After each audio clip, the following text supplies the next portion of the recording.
صباح الخير يا جماعة. صباح الخير يا سيسي. صباح الخير يا سيسي. عايزك الشاي بلبن، تشرب الشاي بلبن وتجيب مخبوزات بالجبنة، بلا بلح ولا تمر بلا بتاع، بيعمل حموضة. واتفرج يا معلم. إيه... عرفت ان 25 يناير دي كانت ثورة وعملها ربنا؟ عرفت؟ طيب، انا وشريف الصرفة ضد اي ابتزاز من اي نوع للتجار بالذات، وللمصريين عموما. بس ضد اي ابتزاز من المؤسسات، من المؤسسات الحكومية للتجار، للناس اللي بتشتغل، مش ناس بتشحت.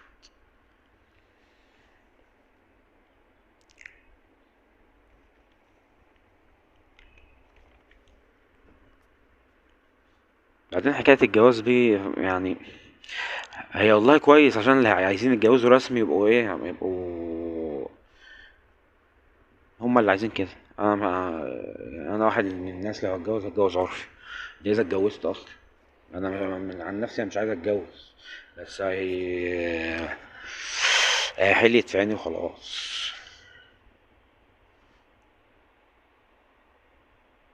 يحرقكوا السم النظام العالمي اللي خرب الانسان ده يا اخي. الانسان بقى بايظ. الانسان يا ريتها مشكلة فلوس، والله يا ريتها مشكلة فلوس. المشكلة ان الانسان باظ. الانسان ذات نفسه خرب، باظ بقى خربان، عايز صيانة. ويا ريت الموضوع موضوع فلوس، لان اللي يقولك انه موضوع فلوس ده كذاب. يعني السيسي احسن صاحب، لو بطل كذب ممكن افكر يبقى السيسي صاحبي. لو بطل كذب، لان الكذب ساعات بيكون زي القتل. ازاي بقى؟ لو انا ماشي في طريق وبسأل واحد انت تعرف الطريق، قام قايل لي اه بعرف الطريق. قلت له طب السكة لو مشيت كده كويس، هيقول لي كده كويس. لبست انا في حيطة يبقى ايه؟ لبست في حيطة يبقى كذبته دي موتتني. فاذا الكذب يبقى زي القتل. انا يا عم عشان تبقى نبقى يهود قبل ما نقرا التوراة ونفصصها كده بمزاج عالي. الزنا والسرقة والقتل التلاتة عقوبتهم الإعدام. الزنا إعدام، السرقة إعدام، القتل إعدام. مفيش حاجة اسمها جلد، قطع إيد والكلام ده كله.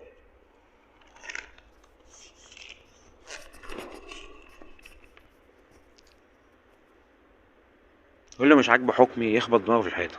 أنا ما فيش حاجة أكتر من كده يعني عشان أعملها يعني. يولع بجاز وسخ. أنا قائد ثورة 25 يناير من 11 سنة، وهتقوم 25 يناير برضه، وأفضل القائد بتاعها حتى قيام الساعة.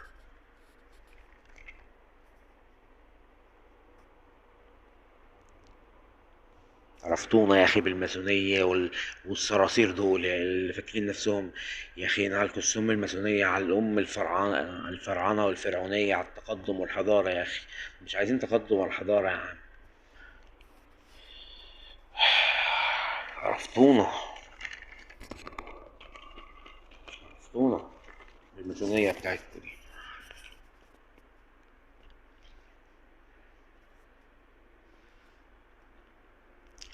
انا بقول للمرأة العراقية، المرأة العراقية ممكن تحبيني لو سمحتي؟ بعد اذنك ممكن تحبيني؟ خصوصا مين؟ اسمها ايه؟ ايات مظفر النوري. ايات مظفر النوري. يا ريت تحبيني والله يا ايات. يمكن العراق يتعدل.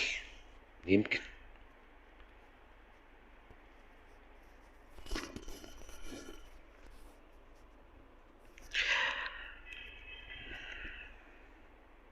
انا في كلام عايز اقوله للاطباء والظباط، بس مش هقوله النهارده، او بحاول ما اقولوش. بس لو لقيتها زودت عنها، لو لقيتها زادت. الاطباء والظباط لقيتها زادت، هطلع افشخ السموم. رجاله انتوا قوي. رجاله انتوا قوي، ها. رجاله انتوا قوي. والشعب هو اللي شويه هوا.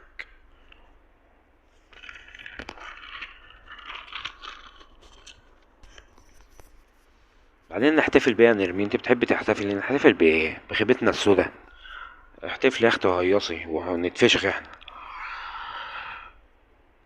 والموضوع مش موضوع رجل، الرجل ضد مرأة، او يعني المعركة مش معركة بين الرجل والمرأة زي ما هي في امريكا. الموضوع عندنا موضوع صراع بين جنود الله وبين جنود الشيطان. ده اللي عندنا هنا في الشرق الاوسط، جنود الله وجنود الشيطان.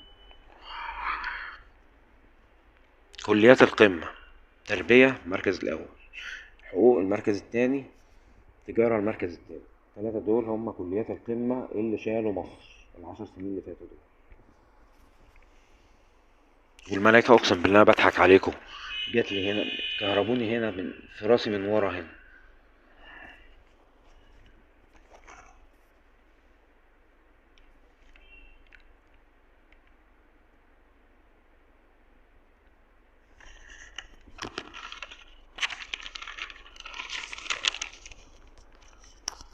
ليكوا عندي ساعة ونص إن شاء الله، ساعة ونص. لو كان عندي كمبيوتر كنت عملت بقى أحسن من كده والله، بس الكمبيوتر بايظ، الكمبيوتر بايظ يعني. لما أخلص العلاج إن شاء الله هعمل الساعة ونص دي يا سيسي، حاضر. أنا عايزك يا نتنياهو كل ما تزهق وتمل تروح تضرب بشار الأسد في سوريا. بشار كل ما تزهق وتحس إن الدنيا ضاقت بيك روح اضرب بشار لغاية ما يخلص من كسهم.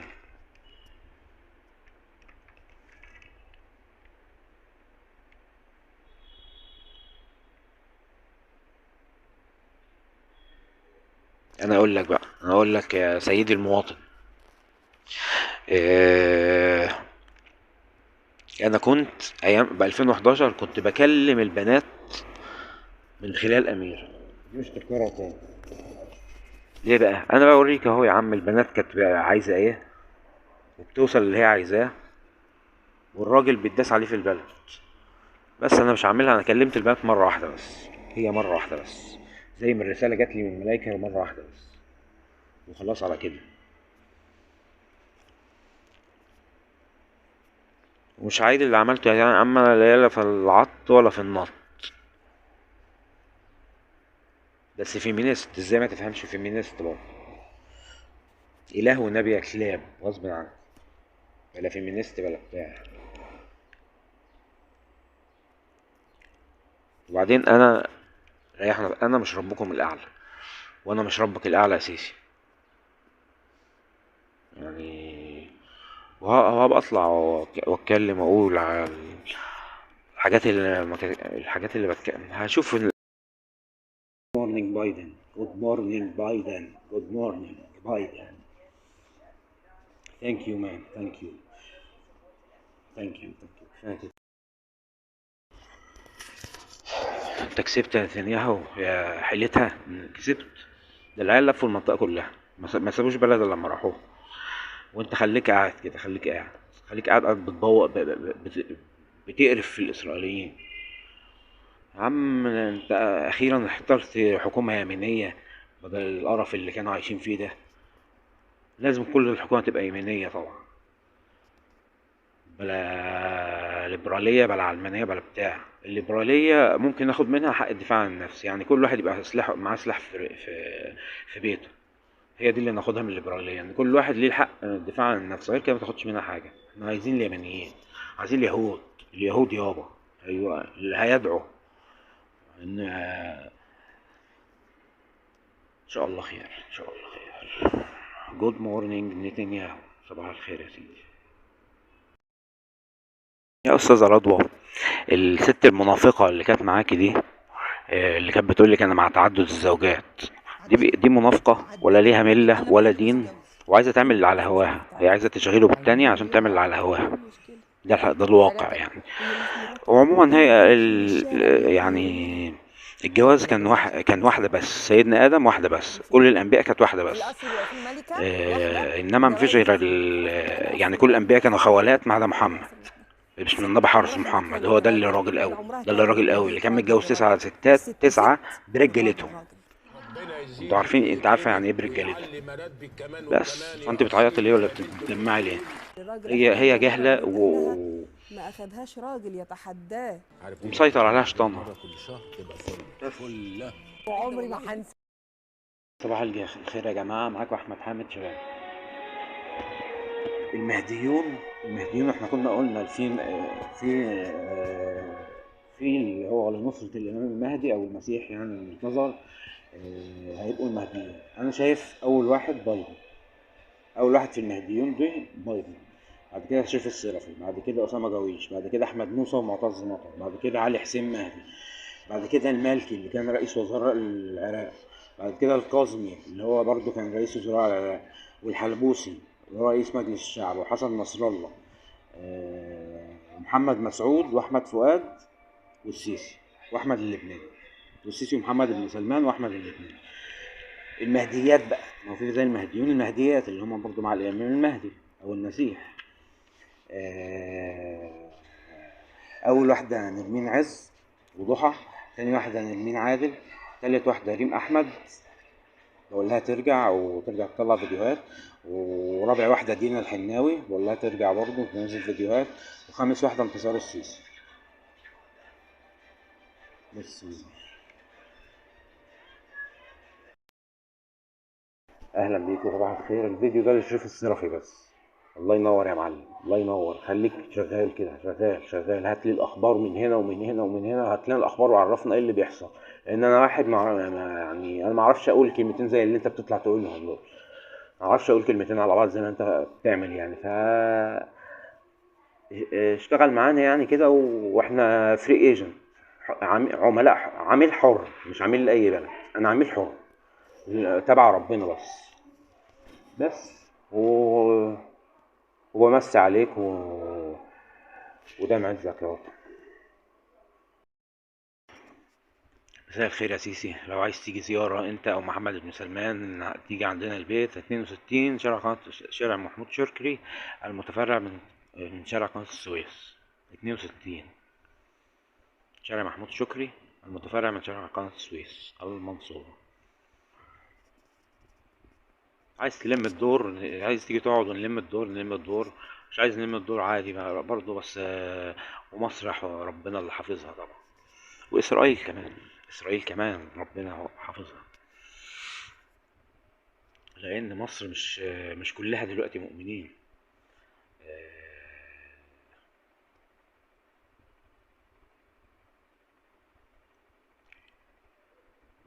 مش مؤمنين يعني عيسى ومحمد عندهم أنبياء. هو سيدنا موسى آخر نبي وآخر رسول وآخر نبي إله. كل اللي جم بعده كانوا كذب، دجل. وموسى ما كانش دجال. فلسه احنا مستنيين برضو المسيح بتاعه. صحيح التاريخ الهجري والميلادي والحاجات دي انتشرت، بس ده كله مش شيطان.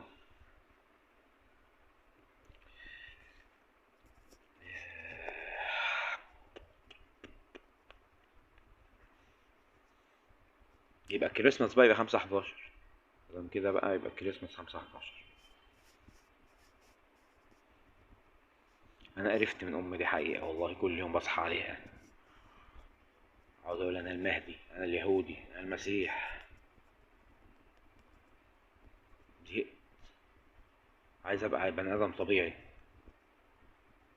لو بقيت بني ادم طبيعي هخش معاكم في المعركة الوسخة بتاعتكم دي. انا مش فاهم ان انتوا بتفكروا ازاي والله. انا معاك، انت مش مصدق، انا نفسي مش مصدق اللي انا بقوله. نبي واله ايه؟ انا ذات نفسي مش مصدق. بتتكلم في ايه وبتتكلمي في ايه؟ انا ذات نفسي مش مصدق. لولا ان الملائكه اللي نزلوا على راسي كهربوني، هي دي اللي بتصحيني كل يوم على نفس الحقيقه. الملائكه اللي جم كهربوني عشان ما بشتم، ما بسمعش وبشتم. حيوانات ما عندهمش رحمه، بينفذوا الامر خلاص. يلا اشوفكم بكره ان شاء الله. انا هنفضل كده حوالي 21 يوم عما اكونت الفيس يفتح. هنقعد 21 يوم. هقضيها معاكم على اليوتيوب بقى، ندردش مع بعض شويه، او اقول على اللي جوايا شويه، عايز اطلع اللي جوايا. يلا مساء الورد عليك.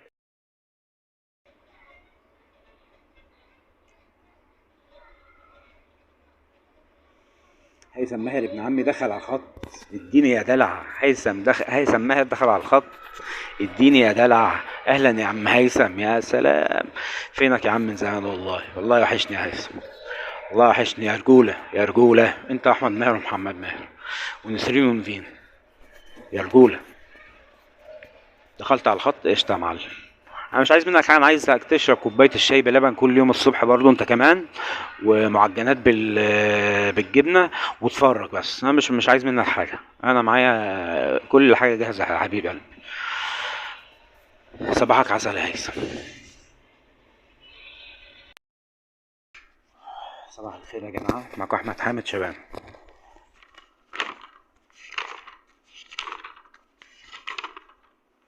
نكمل بقى.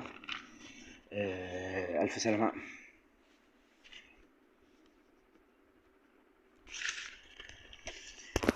آه، الف سلامه عليك يا حسن عصرال، الف سلام.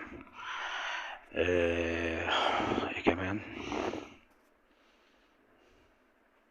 انتوا كل ده ما بقيتوش يهود؟ ما اقتنعتوش؟ انا اكيد بتهزروا. اكيد بتهزروا اكيد. دي مسلسلات رمضان تنفعكم يا كفار.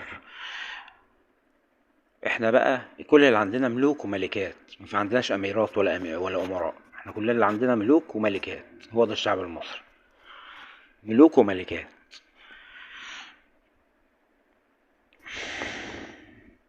واي واحد بيأيد الامام المهدي يعني، او المسيح المنتظر. هو الامام المهدي هو المسيح المنتظر برضه يعني بالمناسبة. طب هل ده سر؟ ما اعتقدش بعد سر يعني. مش سر طبعا.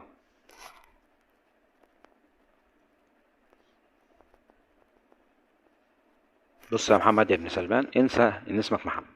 انسى ان اسمك محمد ده شويه، وانت تفهم. انا اسمي احمد.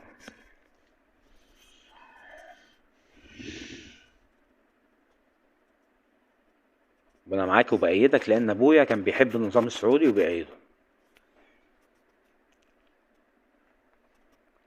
انا مولود في السعوديه اصلا، مولود في السعوديه. بالنسبه لاهل السنه اسمها اهل الصنه. اهل الصنه واهل الصنانه.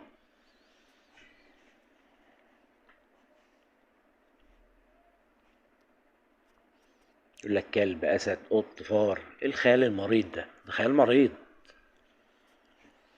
6 ابريل برضو اللي خيالها مريض. كانوا بياخدوا شويه فلوس يعني، هم دول اللي كانوا غايزينكم، ولا عشان وجعوا وجم على الجرح؟ يقول لك ويتمنعن وهن راغبات. شراميط يعني. انا بوري لك يعني مش حديث، ده حديث. في حديث كتير ثانية بس لا تستحق انها تستحق الذكر. مش عايز اشوش تفكيركم بس يعني.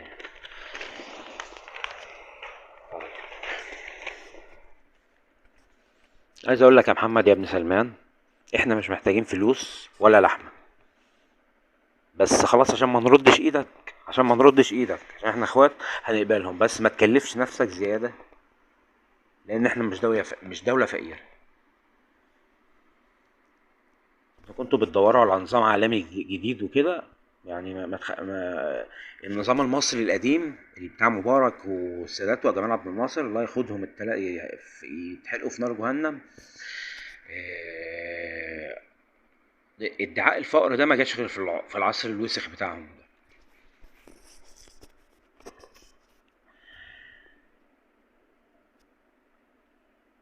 وانا مش هنتقدك يا شريف انك بتجامل العيلة المالكة في السعودية، لأن ما اقدرش الومك، بس السعودية العظمى بقى والكلام ده خريف.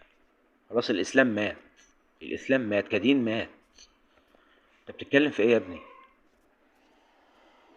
وبايدن مش بيركع لحد، يعني مش لدرجة يا شريف إنك تقول إن بايدن ركع لمحمد بن سلمان يعني.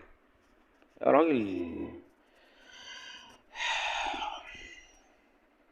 هو فعلا عشان كده انتوا لسه، ما هو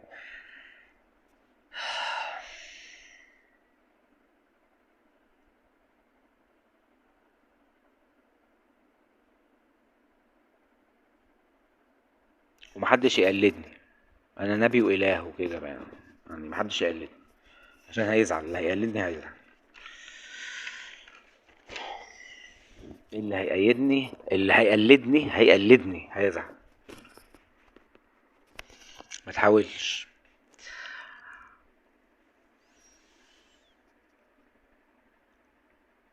زعلانين على قناة السويس وعلى معرفش تيران وزنافير يا عم ازعل على البني ادم اللي مات، البني ادم اللي قلبه مات ومخه بقى كله شيطاني بقى، الناس بقت شياطين. انت بتفكر لي في قناة السويس والحاجات دي، الحاجات دي طبعا محتاجة تفسير، بس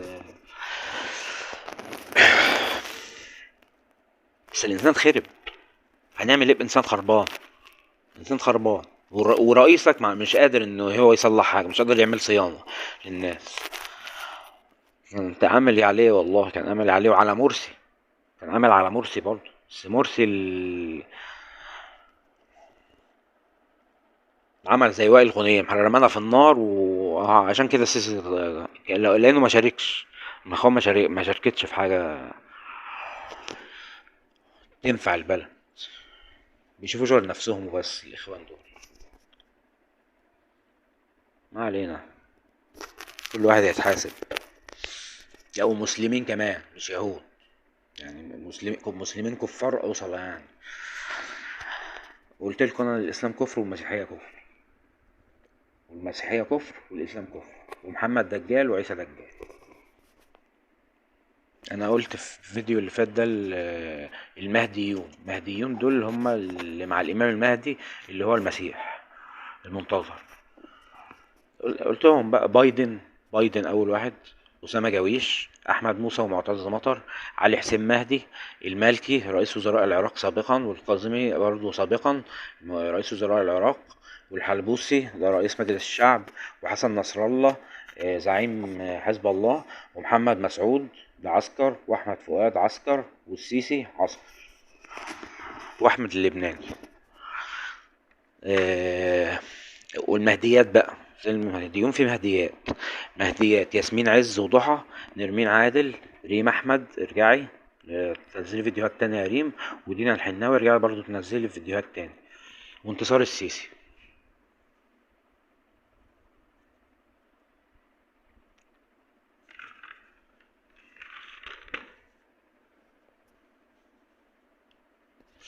انا بقى عايز اقول لليوتيوب حاجة، يعني المغنيين والفنانين والفناسين دول الفناسين دول كمان ليهم حقوق محفوظة، يعني باللي بيعملوه ده، وكمان حقوق محفوظة، يعني اللي عايز يتفرج هيدفع، او اللي عايز يجيب اغنية مثلا كانت عجبت الناس في قبل كده، عشان يعني حتى دي فيها حقوق محفوظة. طب وحقوقنا احنا، حقوق الفنانين محفوظة واحنا في الجزمة؟ مينفعش طبعا. انا مش فاهم اليوتيوب برضو بيعمل كده ليه يعني، المفروض يسهلها علينا، لان كل ما هيصعبها علينا كل ما هتتصعب علينا.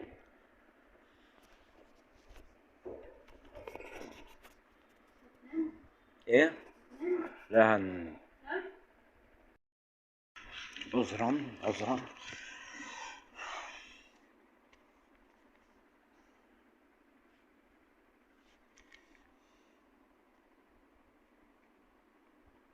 انت يا سيسي، انت ومحمد بن سلمان بتتحورسوا، قاعدين بتعملوا حورة، بتتحورسوا في الاخر، عشان ده ما يرضيش ربنا اللي بيحصل ده.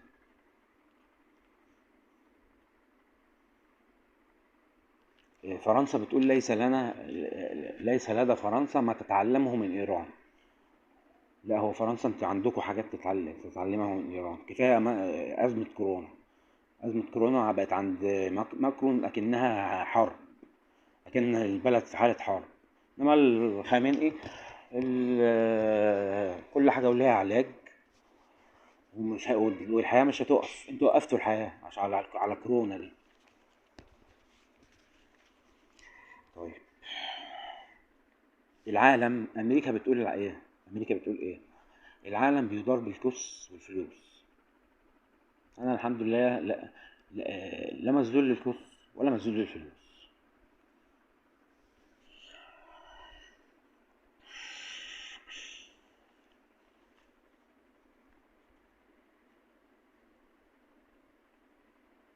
ولو هتبقى حياتي تمن لسيادة اليهود على كل دول العالم، انا هقدم حياتي رخيصة.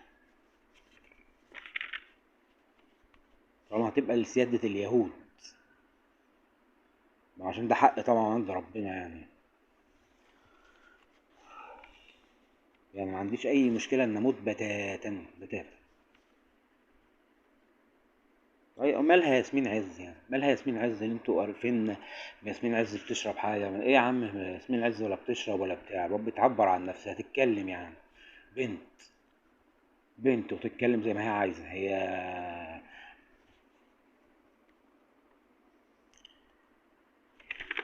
كل حاجة بقت 25. عايزين تنزلوا 25 يعني.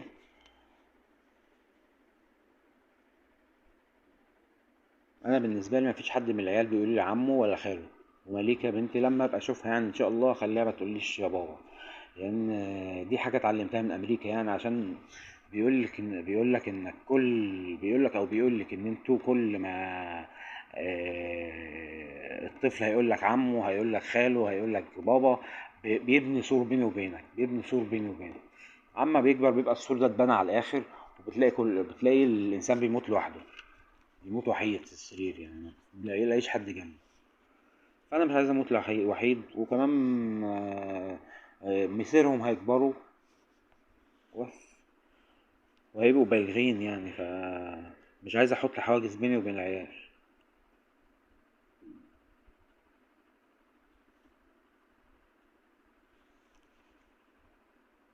اللي اسمه اسلام او محمد ويهودي معانا ما يزعلش.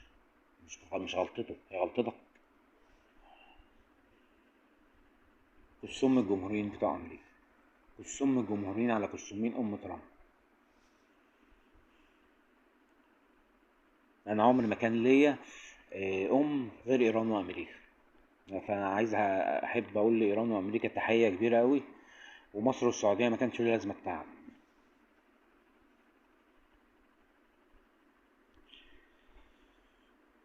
الموت للاسلام، الموت لبوتين، الموت لخامنئي، والمجد والنصر لليهود. المجد والنصر لليهود. بس كده. وخلصنا في شويه الورق بتوع النهارده. الضوء الأخضر هيبقى مني يا نتنياهو. الضوء الأخضر عشان تضرب حزب الله وإيران. آه، حزب الله وإيران. الضوء الأخضر مني لما يتعدوا حدودهم.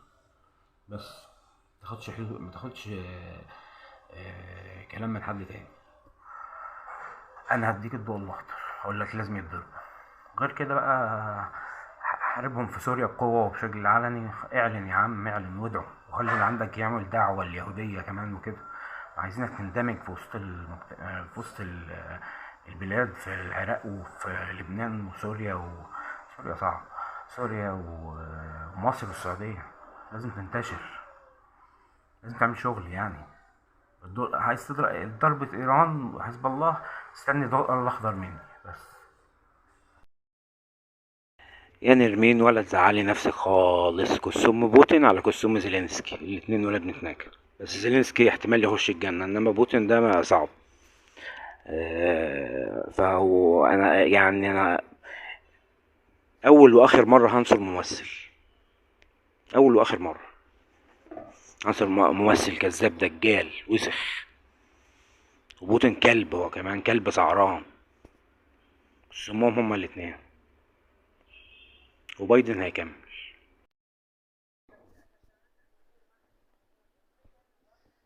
هنفشخ ميتين امك يا بشار، يا بشار يا اسد يا ابن المرة الوسخة بتاع سوريا يا خول، يا اللي موتت الناس بعد السيرين يا ابن الاحبة، والله العظيم هنبطل ضرب فيك يا كلب يا ابن الكلب.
اشتغل على الاثنين دول بس،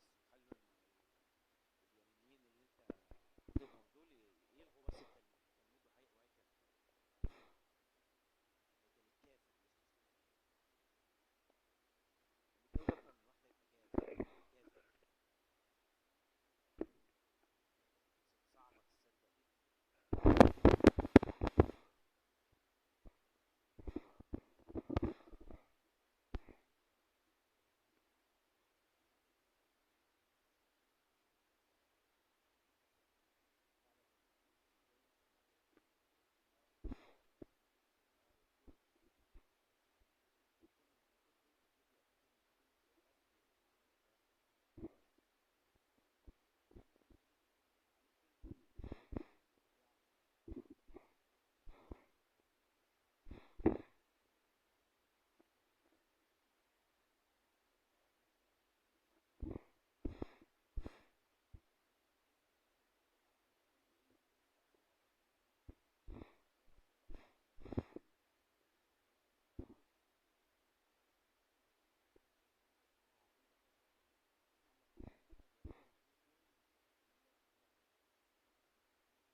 صباح الخير يا جماعه. انا عايز اقول للضباط والدكاتره رجاله انتوا قوي. رجاله انتوا قوي على الناس، ها رجاله انتوا قوي، ظبطوا الدكاتره، رجاله على الناس قوي. ماشي، هنفشخكم. الرئيس عايز يعمل صيانة للناس اللي خربت. الرئيس عايز يعمل للشعب صيانة. ناس خربت، أخلاقها خربت، كل حاجة فيهم خربت. صعب تلاقي اتنين صحاب أو شلة مجموعة صحاب بيحبوا بعض، صعب. خلاص الإنسان خرب وبقى شيطان. جايين بتكلمونا بقى عن قناة السويس وتيران وصنافير والكلام ده. لما تشوف الانسان اللي خرب الاول يبقوا تشوفوا انتوا قناة السويس دي هيحصل فيها ايه، وتيران وصنافير دول هيحصل فيهم ايه. فبكلمكم على البني ادم اللي خرب ومحتاج صيانة. الصيانة اللي موجودة في الازهر والكنيسة، والاتنين متناكين طبعا زي ما انتوا عارفين، الازهر والكنيسة بيتناكوا. في الحديث اللي بيقول يحشر المرء مع من احب. دي تخاريف برضه طبعا. يعني ليه بقى؟ يعني انا بحب المسيحيين والمسلمين، عشان كده بحب ادي النصايح، بس مش معنى كده انا هتحاشر معاهم وانا اخش الجنة وهم يخشوا النار.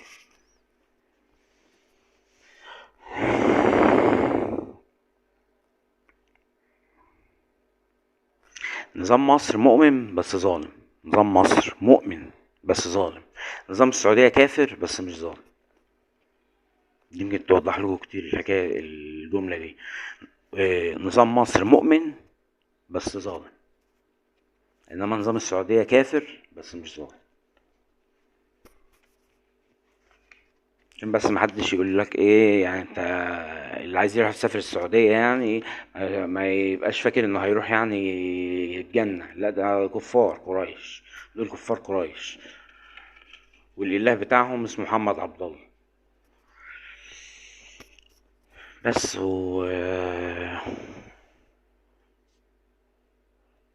انا مطبق من امبارح والله، مضطر افضل صاحي عشان ورايا مشوار الصبح. لو في اي مواضيع كده جت في دماغي او قريتها على الاخبار ولا نتكلم فيها نبقى نتكلم فيها ان شاء الله. وصباح الخير. مساء الخير، انا احمد حامد شباني. هنفضل في الدوامة دي لغاية امتى؟ هنفضل في الدوامة دي لغاية ما الكفار يبطلوا كفر ويرجعوا لليهودية، وحينها فقط سيعم السلام العالم. ده الواقع من الاخر على فكرة. اولا، اقرار قانون باعدام السارق والزاني والقاتل. يعني السرقة والزنا والقتل عقوبتهم هم 3 اعدام. نحقق دول الاول بعدين نخش في الخطوة اللي بعدها.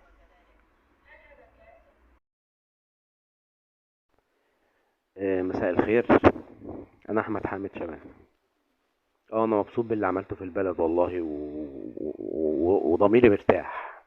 اللي عملناه في 2011 والله ضميري مرتاح ومستريح جدا ومبسوط جدا على اللي احنا عملناه يعني.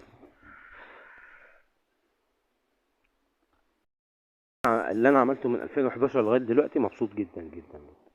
انا عايز اقول حاجه بقى، انا ضد اي ابتزاز من الدوله للتجار، لان دول اللي ما بيشحتوش بيشتغلوا، فلازم نسهل لهم الشغل بتاعهم. بالنسبه للناس بقى اللي مضايقاها 25 يناير لغايه دلوقتي، لان هي فعلا وجعت، بس وجعت في الكفار. ده بدل ما تشكرونا على اللي احنا عملناه،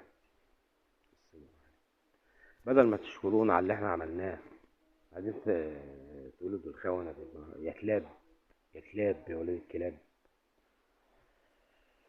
انا الحمد لله محدش مقبضني ولا حد كسر عيني، وبقول رأيي، ولو رجعت في رأيي بقوله برضو، لان مش عيب ان الواحد يغلط يرجع في حاجة هي كانت غلط.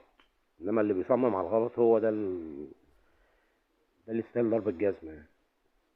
وقشط عليك يا ياسمين عز، افرسيهم برضو، بنت يا ولاد اللبوة، بنت. ياسمين عز دي بنت، تقول اللي هي عايزاه. بس قابلك ما نشوف هتكلم في ايه تاني وابقى اسجل فيديو. صباح الخير، انا احمد حامد شبانه. الاعدامات في العراق لازم المجرمين الدواعش دول يتعدموا. مفيش حاجه اسمها عفو عام. عفو هتعفو عن واحد قال الله رسول محمد؟ بيقول الله رسول محمد وتعفى عنه ازاي يعني؟ للدرجات دي انت هتبقوا مع جنود الشيطان؟ انا اللي كنت فاكر انكم. لا، دول يتعدموا يا باشا، يتعدموا ولا هيجيلكوا غيرهم الاف. هما دول هيسكتوا؟ ده كفار مرتزقة. مش هيبطلوا. لازم لازم يخافوا. بس. صباح الخير. صباح الخير يا جميل. صباح الخير على عيونكم. انا في شعار وصلت له كده، نقول احمد اله رسول الله، احمد اله رسول الله، احمد اله رسول الله. ماشي. طيب. والله ما اديتوني فرصة في السياسة ولا فرصة في الشغل في الصيدلية. ما اديتونيش فرصة ان اعمل اي حاجة. سيبوني اشتغل بقى، سيبوني اشتغل. مش عايز مساعدة من حد.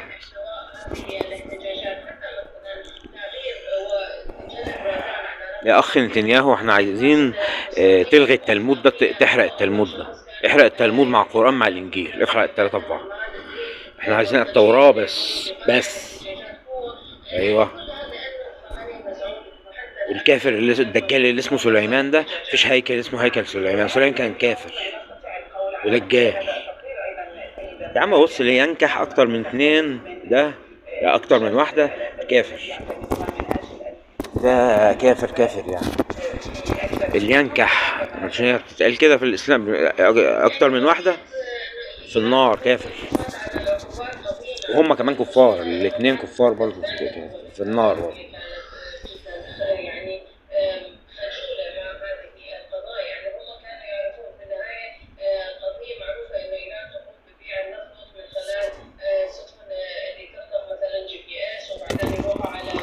بس مش عارف اقول ايه تاني.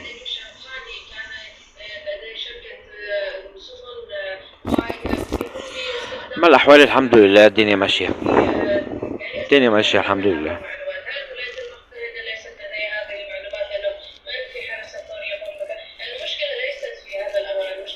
احنا اقل حاجه بترضينا يعني من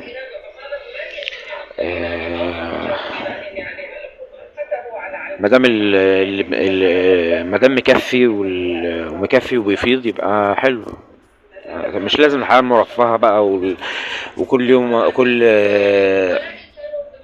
شهر اجيب لي طقمين والحاجات دي مش لازم يعني.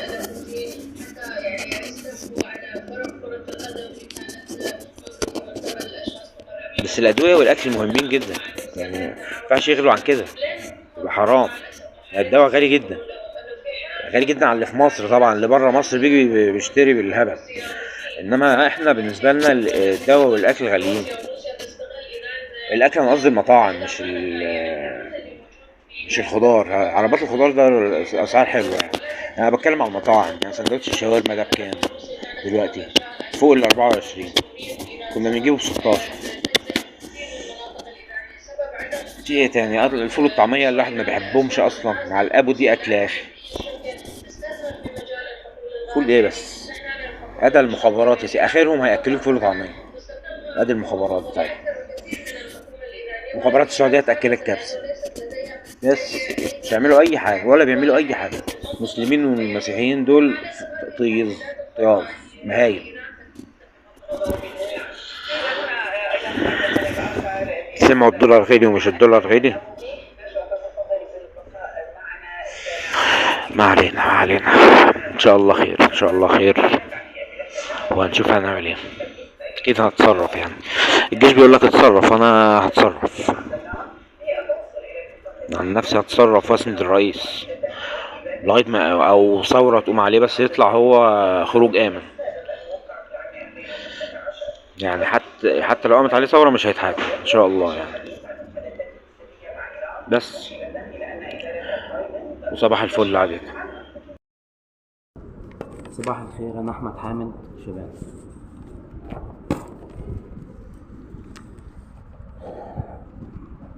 مش عايز أفرق في موضوع كده يعني، المفروض إنه خلاص اتعرف بالنسبة للشعب المصري يعني.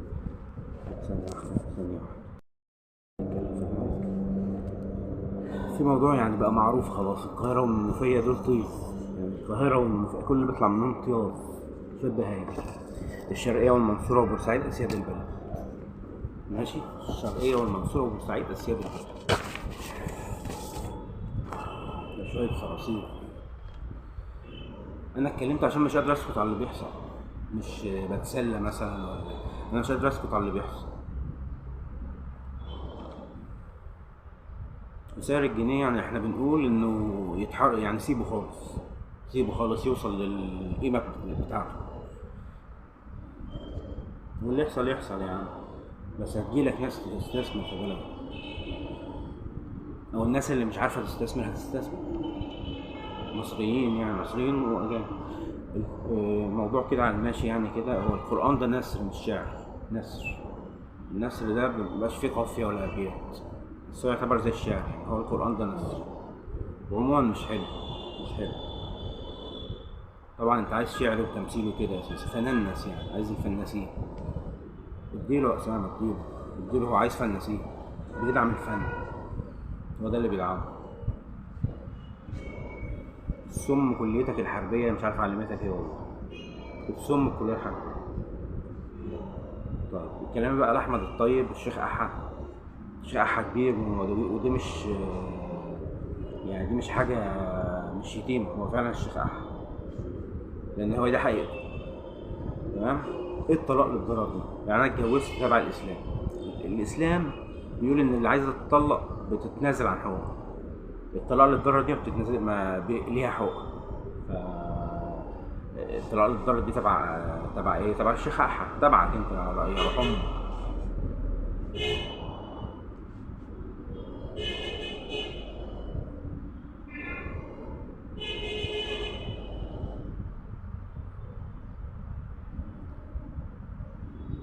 عموما الطلاق حضر وخلاص. هو عقد الجواز كان خرا، والطلاق عن طريق المحكمة انا هعتبره، عشان انا ماليش اتجوز غير واحدة.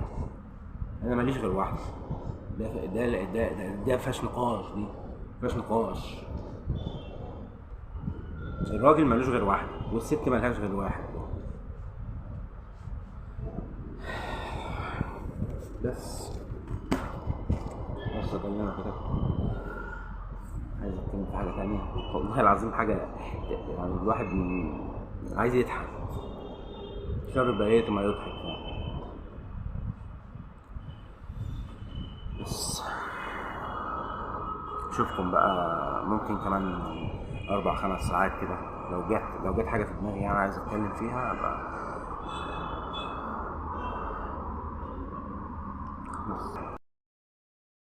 مساء الخير. معانا عماد البحيري برضه ودعاء حسن.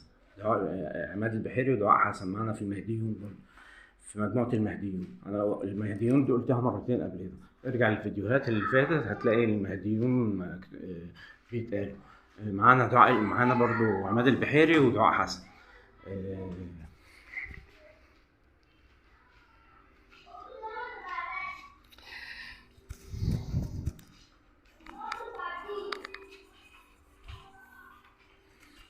ان شاء الله هيبقى في شغل كويس يعني ان شاء الله.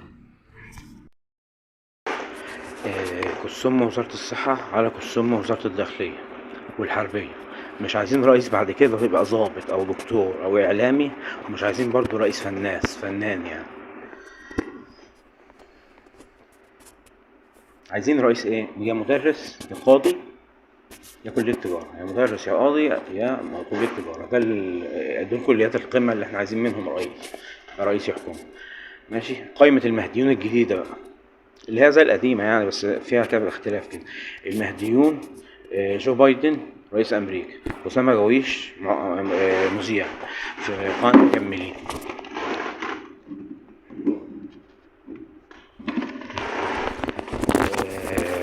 معتز مطر واحمد موسى. علي حسين مهدي. محمد مسعود عسكر، احمد فؤاد عسكر، السيسي عسكر، احمد اللبناني. المهديات بقى ياسمين عز، نرمين عادل، دعاء حسن، انتصار السيسي، رضوى الشربيني. بس ان شاء الله تزيد القايمة ويبقى معانا ملايين باذن الله. مش لازم مش بالعدد هي، والله هي مش بالعدد، هي توفيق ربنا وصدق النية مع ربنا. بس شكرا. مساء الخير، معكم احمد حامد شبان. روسيا وتركيا وسوريا مش عايزين يجيبوهم البر، مش عايزين يجيبوا الموضوع البر. روسيا وتركيا وسوريا هيتداس عليهم بالجزمة القديمة عشان مش عايزين يجيبوها البر. انما انا ايران تهمني، ايران اللي تهمني، مش نظامها. النظام في 60 داهية. انا يهمني دولة ايران، دولة ايران اللي تهمني. في موضوع الشرق ده كله، ده الحلف روسيا وتركيا وسوريا وايران. انا اللي يهمني ايران ولبنان والعراق. طبعا سوريا دي ما تهمنيش، لا سوريا ولا تركيا ولا روسيا. روحوا يشوفوا حد هناك. مساء الخير، معكم احمد حامد شبان. طبعا انا مع اليهود، قلتها كذا مره. يعني انا مع اليهود، انا يهودي ومع اليهود. بس اوكرانيا المشكله ان انا الممثلين دول دجالين. فيعني زيلينسكي بتاع اوكرانيا ده انا معاه، بس هو انا قرفان لانه ممثل. هو اصلا ممثل. رئيس اوكرانيا اصلا مش كانت شغلته ممثل امام الرئيس. بس ما اقدرش ايد بوتين على زيلينسكي، لان زيلينسكي ده مؤمن. يعني هو ممكن يخش الجنة، ممكن لو بطل تمثيل ودجل. انما بوتين ظالم وقاتل وفي كل العبر، كل الوساخة. عمل كل حاجة وسخة يعني. انا مستحيل ابقى مع بوتين حتى لو هو اللي بيكسب. ومع امريكا كمان، يعني مع اوكرانيا ومع امريكا.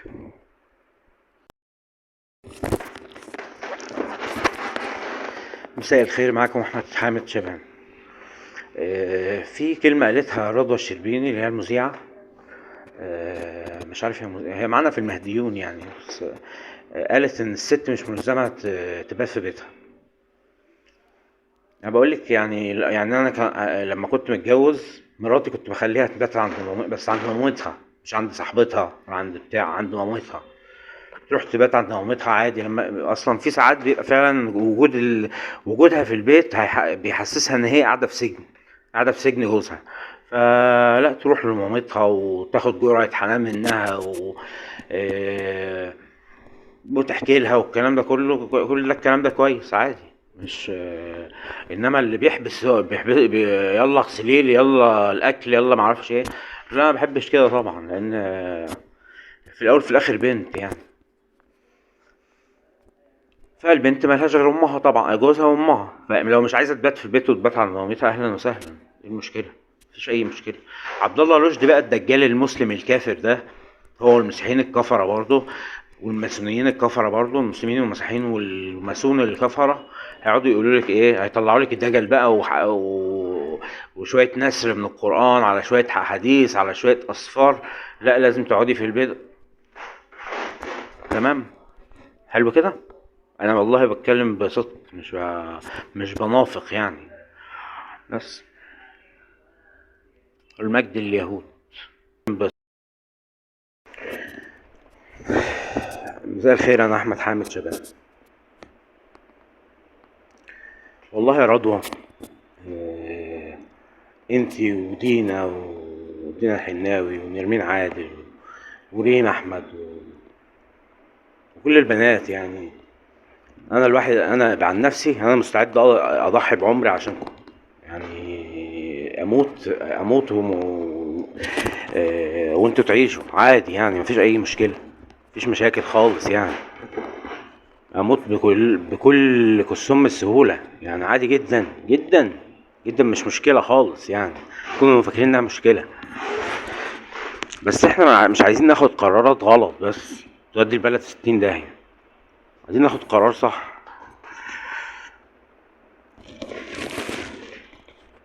زي ما قلت لك برضو قبل كده، وبقول لهم برضو بقيه المهديات، معلش انا مقسمكم ومسميكم كده، معلش. بقيه المهديات يعني ايه، اعملوا عصابه. البنات مع بعض كده، بنات مع بعض يعملوا عصابه. عصابه بقى، يعرفوا اخبار بعض ويمسوا على بعض ويخدموا بعض. والرجاله كذلك، لان الرجاله برضو حالتهم مزريه، لان لا الواحد عارف يصاحب حد عدل، ولا يشوف، ولا الاخ بينفع اخوه حتى في الزمن. عفوا. ولا حد بيعرف يصاحب حد، ولا اخ بينفع اخوه في الزمن ده.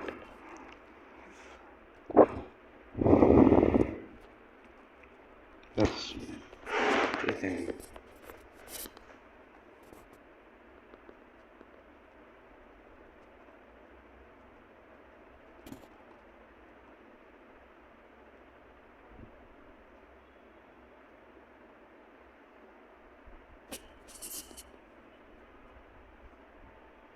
انا بحب المهديات وبحب الكراكه.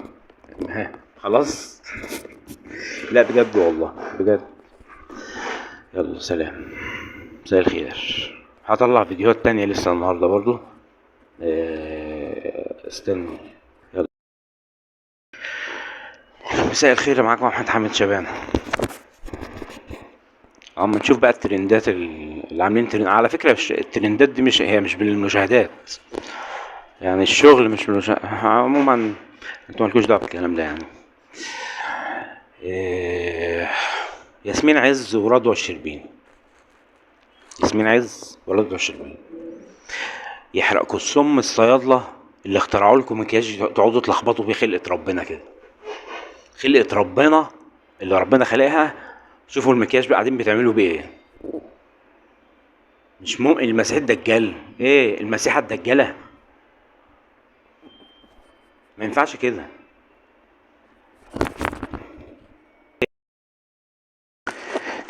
مساء الخير يا احمد حامد شبانة.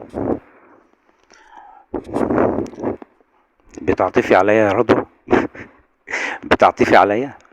صعبت عليك صح؟ طلعوا ميتين اهلي والله. وحلقولي، بص حلقولي.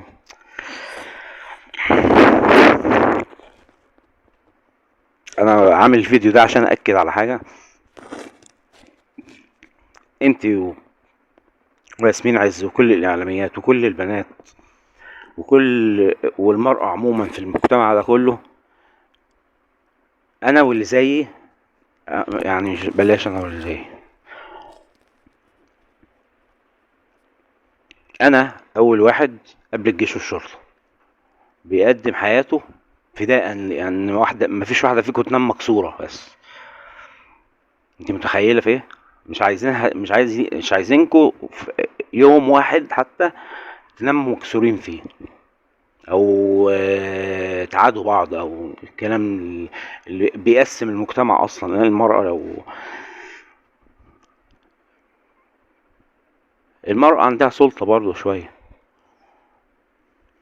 والله انا عارف، بس يعني مش عارف، مش حاسس ان انا بفتي، بس انا عايز اقول يعني ان احنا حياتنا، انا وجنود الجيش كله وجنود الشرطة آه، كل الجنود من اول العسكري لغاية المشير، كلنا فداكم كده، ان لحظة واحدة تبقى نايمة مكسورة.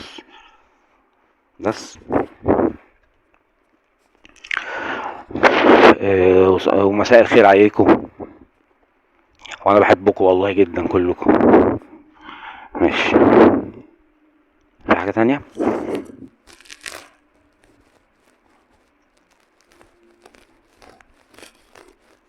خدوا بالكم، الزنا والسرقة والقتل عقوبتهم اعدام. الزنا والسرقة والقتل عقوبتهم الاعدام. بس مساء الخير، معاكم احمد حامد شبان.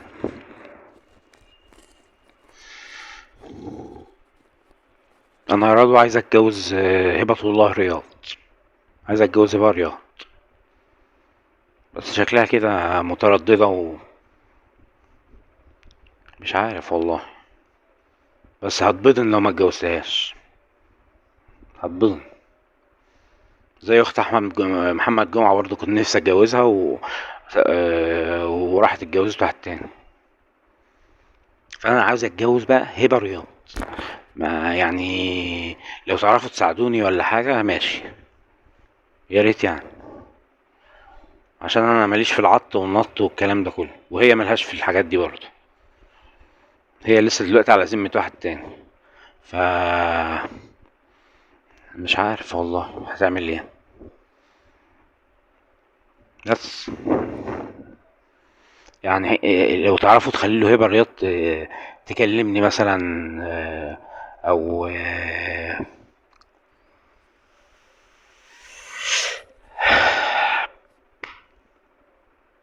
لو تعرفوا تساعدوني ساعدوني اي طريقة.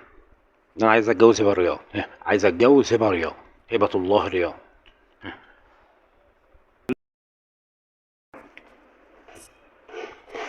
صباح الخير، انا احمد حامد شبان.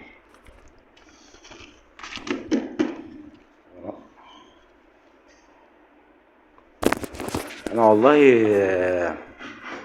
من ساعة الثورة والكلام اللي حصل ده، بدأت احس ان انا يعني ايه، شوية شوية القرآن ما عدتش مقتنع بيه، لانه بيحلل اي حاجة زي المسيحية كده، انك تعمل ذنب وعادي تروح تعترف كمان. وفي الاسلام على فكرة حكاية الاعتراف دي مش في المسيحية بس. آه، مفيش حاجة اسمها كله عادي، مفيش حاجة اسمها كله بيعدي. كل حاجة ليها حساب، ولو فلتوا من حساب الحكومة وفي حساب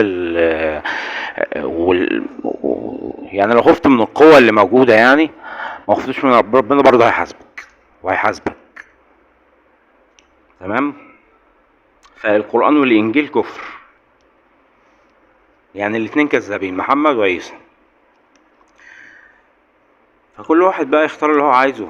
هيختار يعني، يختار عايز يخش الجنة في الآخر ولا عايز حياته تبقى هي كان عايش في النار وراح في النار. طيب يا نرمين، ايه اللي حصل يا نرمين؟ تشتمي اليهود ليه يا نرمين؟ شفت يا رضوى حبيبة قلب حمادة، والله حبيبتي يا رضوى حبيبتي، بتشتم اليهود.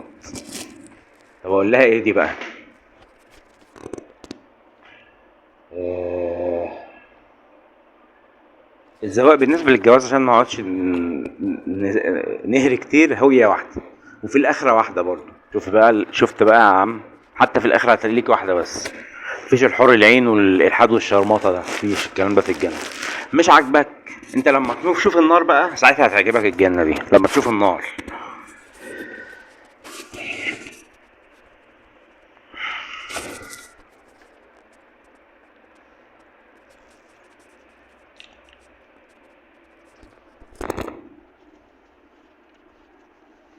احنا اللي بنحكم البلد بقى غصب عنكم بقى، معلش بقى، معلش عشان انتوا كفار. انتوا كفار. لو امنتوا باليهود وان كل اللي جه بعد موسى دجالين، خلاص انضموا بقى للمؤمنين. بالنسبة للعسكرية الروسية، طبعا العسكرية الروسية اتقل من الاوكرانية، تمام. بس لو كسبت في اوكرانيا هيبقى في يعني العسكرية في روسيا تكون دمرت، يعني ده قوات بالهبل هتتدمر. فروسيا مش هترجع زي الاول، هترجع الحاجة فيها غالية، وهترجع ما معاش اسلحة كتير، وهترجع الجيش محتاج تسليح والاقتصاد هيبوظ، وهتبقى روسيا فريسة سهلة لامريكا. فانت ما تفرحيش يا نرمين يعني ان روسيا هتدك اوكرانيا. ما هي روسيا هتدك اوكرانيا، واوكرانيا هتدك روسيا برضه. الاتنين هيدكوا بعض، الاتنين في المشمش.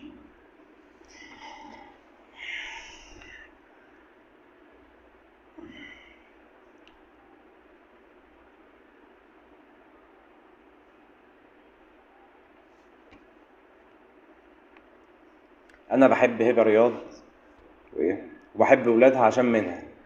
بحب لارا وعمر عشان هم ولادها بس. وانا بحب هبه رياض ونفسي اتجوزها، بس ما تخلص اجراءات الطلاق بقى وتطلع المتخلف اللي كان معاها ده. مش عارف زعلها ليه اصلا، حمار. الله، مصلحه مصلحه. انا بحبها والله وعايز اتجوزها عشان محترم. بس كده بقى خلص. صباح الخير.